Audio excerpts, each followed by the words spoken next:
Bienvenue sur AstroRoche, je suis Julien Sercourt, chargé de communication sur les astéroïdes. Ce podcast est effectué en compagnie du Dr Patrick Michel, directeur de recherche au CNRS, au laboratoire Lagrange de l'Observatoire de la Côte d'Azur, Université Côte d'Azur. Patrick est également l'auteur du livre À la rencontre des astéroïdes, chez Odile Jacob. Ce podcast est dédié aux astéroïdes, à leur importance scientifique et aux moyens de se protéger du risque d'impact, autrement appelé la défense planétaire. Bonjour Dr Patrick Michel et bonne année 2026. Bonne année à vous aussi. Et bonne année à tous nos auditeurs. Absolument. Et auditrices. Absolument. Et une bonne santé surtout. Et bonne année à tous les passionnés des petits corps. En ce début d'année, janvier 2026, au moment où nous enregistrons ce nouveau podcast. Et c'est toujours une bonne idée de faire un petit aperçu de tout ce qui va se passer. Parce que ça va être une année riche. Absolument. C'est même le début d'un nombre d'aventures extraordinaires qui vont se produire dans les prochaines années. Alors pourquoi pas commencer tout de suite par la mission Hera, en rappelant que la mission DART de la NASA a percuté Dimorphos en 2022 pour tester nos capacités à dévier un astéroïde, Dimorphos étant la lune d'un astéroïde. Qu'en est-il de la sonde Hera ? Elle arrivera en 2026. Voilà, alors en fait, c'est l'année où on va enfin savoir à quoi ressemble Dimorphos, donc cette petite lune de 150 mètres de diamètre qui tourne autour de Didymos de 800 mètres de diamètre, sur lequel, comme vous l'avez dit, la mission DART a fait un impact et l'a dévié de sa trajectoire initiale. Dimorphos tournait en 11h55 autour de Didymos, comme la Lune tourne autour de la Terre, et on a réduit cette durée de 33 minutes. Oui. Donc on en est maintenant à 11h22, sauf qu'on ne sait pas à quoi ressemble Dimorphos après l'impact. On a des images par la caméra de DART avant l'impact, donc on sait à quoi ressemblait Dimorphos. Et là, il y a eu un impact, et évidemment, cet impact a soit fait un cratère, soit l'a déformé. En fait, on ne sait pas, on a des prédictions, mais on ne sait pas laquelle est juste. Et en fait, c'est la première fois dans l'histoire du spatial qu'on a déjà des images d'un corps céleste. Oui. On va en avoir des nouvelles, et on sait que elles n'auront plus rien à voir parce qu'entre-temps, il y a eu un événement majeur qui est un impact à haute vitesse. Donc en fait, la sonde va s'approcher de Dimorphos au mois d'octobre 2026 et va commencer ses opérations à proximité le 4 novembre pour 6 mois. Et à partir de début novembre, les images vont révéler le nouveau Dimorphos transformé par l'impact de DART. Et ça, c'est extraordinaire, c'est un suspense énorme, parce que ça fait des années maintenant qu'on attend ça. Et est-ce que c'est un peu de stress aussi, parce que la sonde Hera va s'approcher d'un endroit potentiellement rempli de petits bouts d'astéroïdes flottants autour? Oui, il est possible qu'il y ait des petits rochers qui tournent autour du système, qui ont été éjectés lors de l'impact de DART. Il n'y a pas beaucoup de trajectoires stables, mais il y en a. Donc, il va y avoir une phase d'approche où, effectivement, avec la sonde, on va bien regarder où on est. Bon, les ingénieurs des opérations qui sont extraordinaires à l'Agence spatiale européenne ont l'habitude de ça. Ils ont quand même fait Rosetta autour d'une comète qui expulsait beaucoup de matière. Et oui, c'est vrai. Voilà, mais il va falloir quand même y aller de façon prudente. Mais tout ça est prévu. Et on sait déjà, comme je l'ai dit, que les opérations à proximité commenceront d'ailleurs un mois avant le mois initial qui devait commencer en décembre. On va commencer début novembre. Et là, vraiment, on va voir cette surprise de savoir à quoi ressemble Dimorphos. Moi, j'ai cette sublime image de Dimorphos avant l'impact de DART, fournie par la caméra de DART, avec plein de rochers à la surface, une forme qu'on appelle oblate, comme un peu une soucoupe volante ou un Smarties. Mais on sait que tout ça a changé. Mais on ne sait pas comment. Et donc, on va voir ces nouvelles images. Voilà, j'ai très hâte de tout ça. Et oui, c'est sûr. Alors, c'est vraiment exceptionnel, ces deux missions DART et Hera, mais il y en a d'autres, et notamment une mission de l'agence spatiale chinoise qui s'appelle Tianwen-2.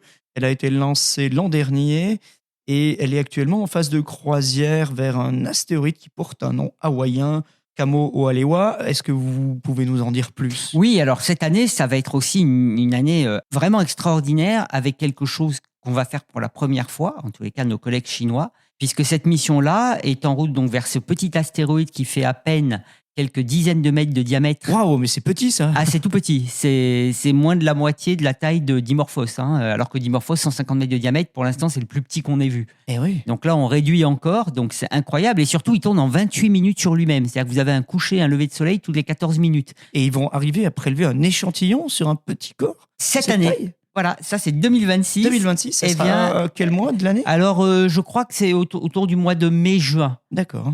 Qui vont arriver. Et donc, l'idée, là, qui est vraiment un énorme défi, des opérations à proximité d'un corps aussi petit, donc qui n'attire rien, et qui surtout tourne très vite sur lui-même. C'est-à-dire qu'à l'équateur, quand ça tourne en 28 minutes, ça va très vite. Donc, il faut qu'il y ait de la cohésion pour que l'objet puisse exister comme il est, parce que la force centrifuge est très grande. Il existe comme ça depuis combien de temps? Ça, on ne sait pas. On a fait des études qui ont montré que c'est probablement un fragment de Lune, parce que c'est ce qu'on appelle un quasi-satellite de la Terre, donc c'est-à-dire qu'il tourne autour du Soleil en même temps qu'il tourne autour de la Terre. C'est des orbites un peu compliquées, mais on a montré que on pouvait les atteindre lorsqu'il y a une éjection de matière de la Lune. Certains fragments peuvent être capturés sur ce type d'orbite temporaire, ça reste pas indéfiniment. Et vu les données spectrales qu'on a de cet objet, ça ressemble au basalte lunaire, donc c'est pour ça que c'est peut-être un fragment de Lune. Et là, les Chinois, donc avec cette sonde, prévoit de faire 2 récoltes, une sur la base d'un touch and go comme l'émission Hayabusa 2 Osiris-Rex dont on a parlé, c'est-à-dire qu'en fait on reste pas, on s'approche, on essaie de récolter la matière en quelques secondes, on s'en va. Une récolte prudente. Voilà, c'est une récolte plutôt prudente, même si pour moi sur un corps de 28 minutes qui tourne en 28 minutes sur lui-même et qui fait à peine quelques dizaines de mètres, il n'y a rien qui est prudent, mais bon, en tout cas c'est l'approche la moins risquée, j'allais dire. L'autre, c'est qu'il voudrait aussi se poser et avec un quart hauteur, prélever un échantillon. Et je crois qu'il vise de l'ordre de 2 kilos en tout. Donc, il faut voir que Osiris-Rex a ramené 120 grammes. C'était déjà le double que ce qui était exigé par la NASA pour en faire un succès. Et Hayabusa 2, 5,4 grammes. Là, les Chinois, ils visent 2 kilogrammes. 2 kilos. Donc, c'est quand même énorme. Et c'est super challenging, comme on dit en anglais, parce que d'abord, on n'a jamais vu à quoi ressemble un corps si petit et qui tourne si vite sur lui-même. Donc, ça va être une première aussi. Et en plus, rester longtemps autour de lui, récolter un échantillon, ça, c'est des choses qu'on n'a jamais fait. Donc là, les Chinois prennent un niveau de risque assez intéressant parce qu'évidemment, si ça marche scientifiquement, c'est génial. Et puis même en termes techniques, d'arriver à faire ça. Après, les nouvelles images même avant, que les nouvelles images que Hera produira de Dimorphos, je dirais que le deuxième aventure extraordinaire de cette année, c'est cette mission Tianwen 2 et son atterrissage ou en tout cas son approche de cet objet pour en récolter un échantillon. Alors vous avez mentionné la mission Hayabusa 2 qui avait avec succès récolté un échantillon, quelques grammes. Elle continue cette mission Hayabusa 2, elle s'appelle Sharp maintenant. Et elle est représentée par le motif dièse. C'est ça. Et en fait, c'est la sonde Hayabusa 2 qui, après avoir déployé la capsule contenant les échantillons de l'astéroïde Ryugu le 6 décembre 2020 dans l'atmosphère terrestre, en fait, la sonde, elle est repartie. Elle a donc une actualité en 2026. Voilà, parce qu'en fait, l'idée ultime, c'est un rendez-vous avec un petit astéroïde qui s'appelle 1998 KY26 en 2031. Et là, ça sera un rendez-vous. Alors lui, il est encore plus petit que l'objet Kamaolalea des Chinois. Ah oui. Puisque cet objet-là fait à peine 11 mètres de diamètre. Donc, il tient dans une grande salle. Small is beautiful. Voilà, oui, c'est ça. Et puis, il tourne en 5 minutes sur lui-même. Là aussi, c'est un vrai défi technique. Ah, mais là, c'est un truc de fou. 11 mètres et en 5 minutes sur lui-même. Alors, comme c'est une mission, en fait, pourquoi on l'appelle Hayabusa ou Sharp ? Parce que Sharp, c'est un acronyme en anglais pour dire que c'est une mission de reconnaissance d'un petit objet potentiellement dangereux. Cet objet ne représente pas un danger, mais il croise la trajectoire de la Terre, et comme tous les objets croisent la trajectoire de la Terre, on les appelle potentiellement dangereux.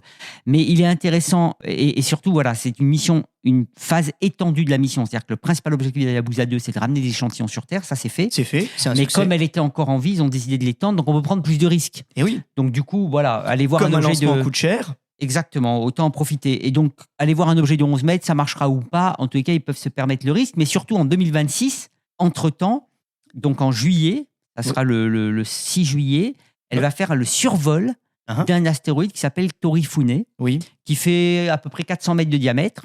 Et comme jusqu'à maintenant, toutes les images qu'on a obtenues de l'astéroïde ont été des surprises, tant qu'à faire, si on peut survoler un objet, prendre des images, de toute façon, on apprend toujours des choses. On ne sait pas ce qu'il y a d'intéressant, peut-être qu'il n'y aura rien, mais pour l'instant, tout a été intéressant. Est-ce qu'on connaît son type ? Oui, je crois que c'est type spectral S comme Itokawa, comme Dimorphos, Didymos, comme Apophis. Itokawa qui était très varié visuellement. Voilà, et qui a à peu près la taille de Torifune. Donc justement, ça va nous permettre de voir quelle est la diversité entre ces objets. Là, on a à peu près la même taille, le même type spectral. Est-ce qu'ils sont tous pareils ? Est-ce qu'ils sont différents ? Moi, à mon avis, on aura encore des surprises, comme toujours. Est-ce que c'est un binaire ? Oui. Voilà, par exemple. Donc ça, on le saura en juillet. Donc, je récapitule déjà. Hera va révéler Dimorphos, le nouveau Dimorphos. Tianwen 2 va révéler à quoi ressemble un objet d'à peine quelques dizaines de mètres de diamètre qui tourne en 28 minutes sur lui-même. Et Hayabusa 2 Sharp va survoler un objet de 400 et quelques mètres de diamètre, même taille qu'Itokawa, même type, et nous dire si ça y ressemble ou pas. Très bien. Et dans l'actualité, il y a aussi quelque chose de très intéressant pour nos auditeurs qui adorent Mars. Il y en a beaucoup. Je veux parler de la mission MMX qui a à son bord l'astromobile Idefix, dont vous êtes le co-responsable scientifique. Et donc, du coup, le lancement est prévu pour octobre 2026. Exactement. Donc, c'est une mission de l'agence spatiale japonaise, la JAXA, mais bien sûr avec des composantes françaises. On a ce rover qui est franco-allemand, donc je suis co-responsable français, on a un co-responsable allemand, Stéphane Oulamec, et puis des responsables instrumentaux sur le rover, mais je crois qu'on en a déjà parlé. On a un instrument un imageur infrarouge aussi français, un spectromètre de rayons gamma de la NASA, un mécanisme de récolte aussi de la NASA. Enfin bref, c'est une mission dont on a l'occasion de parler, mais surtout, effectivement, cette année et son lancement, depuis l'île de Tagenashima avec le lanceur H3 japonais. Oui. Un lancement vers la fin octobre pour une arrivée sur Phobos juste après l'été 2027. Et un petit passage devant l'autre lune de Mars également. Voilà, ça sera au retour de la mission. Au retour. Ouais. Au départ, elle va d'abord survoler Phobos et se mettre en orbite autour de Phobos et faire une série d'opérations. Si on n'a pas fait un podcast là-dessus, je ne sais plus, mais on pourra en faire un dédié. Voilà. Mais c'est vrai qu'un lancement, ça se prépare. Voilà, exactement. Un moment important. Voilà, c'est un moment important. Donc, c'est aussi cette année qu'on a le lancement de MMX. Et il y a aussi une mission américaine qui s'appelle Psyche, une autre mission américaine qui s'appelle Lucie, des missions vers les petits corps du système solaire également. Est-ce que vous pouvez nous en parler? Elles sont d'actualité en 2026? Alors, elles sont d'actualité simplement parce qu'elles sont en vol. D'accord. Donc, c'est pour rappeler qu'en plus des missions qui soit vont être lancées ou atteignent leur objectif, dont on vient de parler, il y a d'autres missions qui sont actuellement en vol. Donc, Lucie vers les astéroïdes troyens de Jupiter, dont le premier survol s'effectuera le 12 août 2027. Elle a déjà survolé des astéroïdes de la ceinture principale l'année dernière et a révélé des choses incroyables. Mais là, voilà, elle entre en vol pour aller tranquillement atteindre sa première cible troyenne. Et puis la mission Psyche, toujours de la NASA, Lucie c'est la NASA, Psyche aussi, qui elle doit atteindre l'astéroïde Psyche, qui porte le même nom que la mission, qui est un objet dont on pense qu'il est métallique, premier objet métallique qu'on ira voir, en 2029. Donc pour l'instant, voilà, elles sont en vol. Ce n'est pas parce qu'elles sont en vol qu'on ne s'en occupe pas. Il y a des vérifications qu'on fait des instruments, il y a parfois aussi des calibrations qui sont faites en pointant sur des étoiles, il y a des maintenances des logiciels, etc. Donc une sonde dans l'espace, c'est quelque chose qui vit. Il peut arriver qu'on hiberne quand on fait des longs voyages, mais pour des missions qui sont avec des voyages de genre un an, etc., on a toujours un suivi au sol, ça c'est sûr. Et maintenant, je souhaiterais aborder les télescopes terrestres et les télescopes spatiaux. Avant ça, peut-être, on pourrait rappeler qu'en plus des missions en vol, on a aussi des missions en développement en 2026 vers les petits corps. Donc, on a parlé de la mission Ramsès. Évidemment, Ramsès, voilà, bien sûr. Pour aller voir Apophis, donc partenariat Agence spatiale européenne, Agence spatiale Écoutez japonaise. notre précédent podcast si vous voulez en savoir plus, d'ailleurs. Exactement. Ça sera lancé avec la mission Destiny Plus, qui est donc une autre mission qui, elle, a pour but d'aller survoler un astéroïde qui s'appelle Phaéton, qui est à l'origine des météores, les Géminides, qui sont passés récemment dans l'atmosphère terrestre. Ah oui. Et qui est donc un astéroïde actif, mais va faire des survols d'autres objets après. Donc ça, c'est 2 missions en développement et qui vont être lancées en même temps. Il y a les missions des Émirats Arabes Unis, et voilà, EMA, qui s'appelle MBR. Oui, voilà, ça c'est la sonde MBR, mais la mission s'appelle EMA pour Emirate Mission to the Asteroid Belt, parce qu'en fait c'est une mission qui va faire le survol de 7 astéroïdes dans la ceinture principale avec un lancement en 2028. En réalité, en 2028, on aura Ramsès, Destiny Plus qui seront lancés, et cette mission des Émirats qui sera lancée aussi. Donc, ça va être aussi une année de lancement. Un vrai âge d'or, comme on a l'habitude de dire. Et ça va nous amener jusqu'à 2035, toutes ces missions, parce qu'il y aura plein de survols d'astéroïdes. Donc voilà, ça, ce sont des missions qui sont en développement. Ramsès, Destiny Plus et EMA.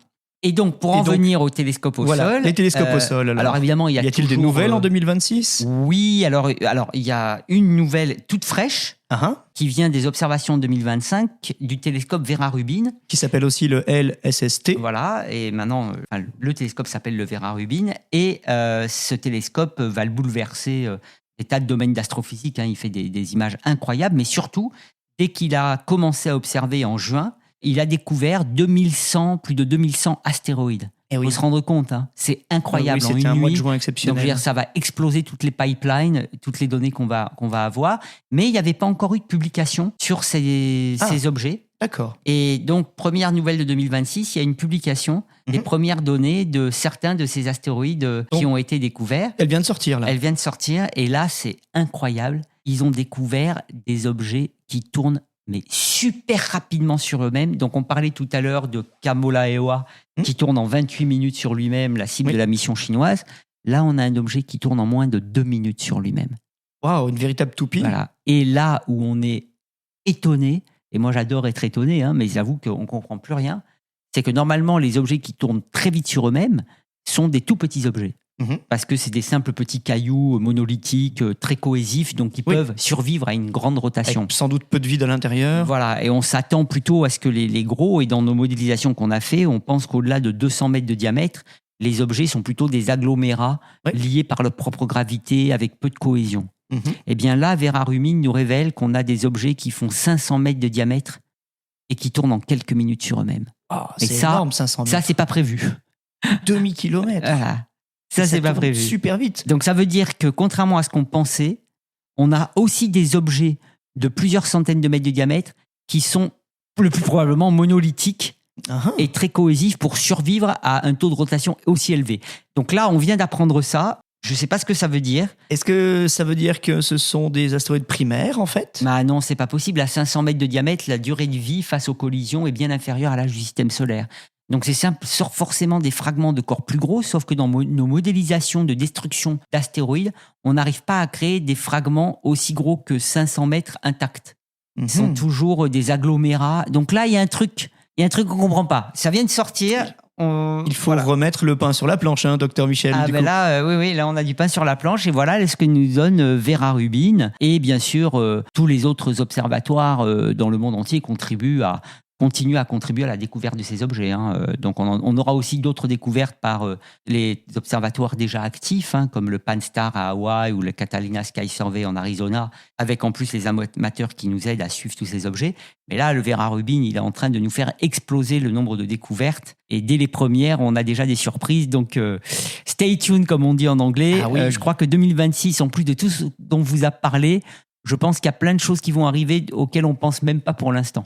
Eh bien, c'est sur ces découvertes extraordinaires que nous terminons ce podcast et nous vous retrouvons très prochainement sur un thème différent, toujours intéressant. À bientôt, Patrick Michel. À bientôt, merci.